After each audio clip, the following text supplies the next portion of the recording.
Give me a second. I'm just going to log into Twitter, tweet about this event. Because if I don't, then it never really happened. The average person spends 4 years of their lifetime looking down at an electronic screen. Ironic, isn't it, how looking down at a touch screen is taking away from our actual human touch? Mr. Zuckerberg, there's so many great things about Facebook, like, when I want to connect with family overseas, or I want to connect with a cool friend that I met on my trip to Japan. It's great, but the thing is, Facebook isn't what you have it out there to be. It's an anti-social networking system. We have become more selfish and separate than ever. It does not connect us at all. Do I not have the patience to have a regular conversation without abbreviation? It used to be hard when friends created cliques. Now, it's even harder when cliques create friends.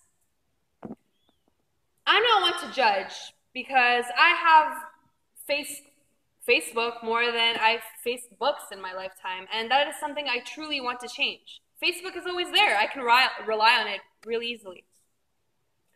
If I don't update my status daily, I am not breathing. If I don't tell people where I am, who I'm with, and what I'm doing, then it never really happened, and I was never with that person, never in that place doing that thing. Self-worth nowadays is measured by how many followers I have on my social media accounts and how many likes I get on a photo, and that is utterly ridiculous. I remember when I was a kid, I would go outside and I would gather everyone in the neighborhood. We'd play hide and seek and play tag, breathe in the fresh air. We'd have grass stains on our clothes, dirt on our shoes, and we wouldn't have a care in the world because we were out there and we weren't glued to an iPod screen trying to find games to play. Spoken word artist Marshall Davis said, "From the Garden of Eden to the branches of Macintosh, apple picking has always come at a great cost." Apple products provide us with access to a vast array of information, but unfortunately, it limits our interactions in the real world.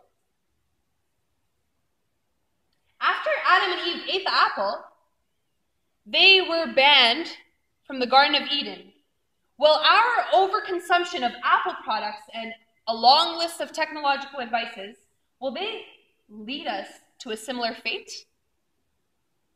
iPhone, iMac, iChat, iPad. Will having all of these devices in our homes take away from making eye contact? Letters. Whatever happened to longhand writing? The beautiful cursive writing in the letters, writing to a loved one. Something of such sentimental value. I remember I used to always write letters to my family members and my best friends, but that's something that has disappeared because I've become lazy. We have become lazy. We would rather sit on our couch and write a long text to someone that we love, telling them how much they mean to us, rather than sit down and take the time of our day to write them something beautiful. Not only can I buy everything I need online, I don't even have to leave my house to go to the store, to go to the mall to find something out to wear for a gala the next day. No, I can just order it online. Oh, and another thing, I can find love. I can find my soulmate. I can find love for $19.99 a month. All I have to do is go online and fill out an online profile.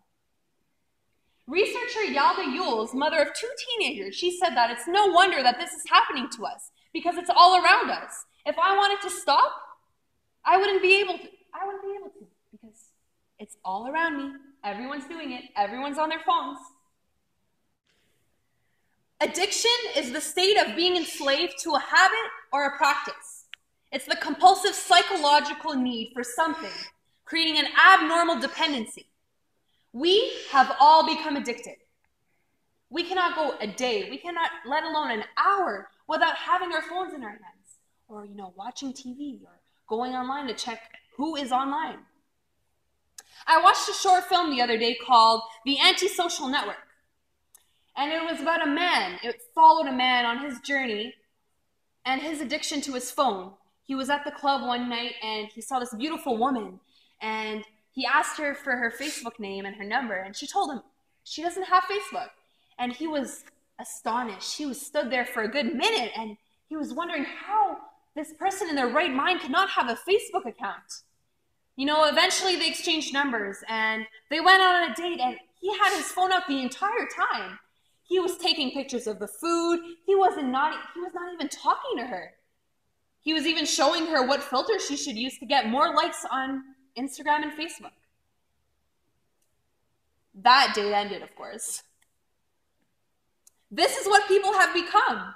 A bunch of antisocial socialites living in a world full of social media.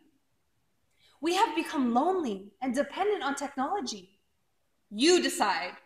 When will it be time to disconnect from the digital world that we have created for ourselves and connect with the real world that we were born into? In response to Prince EA's video, "We can't autocorrect humanity," what I have to say to that is, we can't autocorrect humanity, and we have to change it ourselves.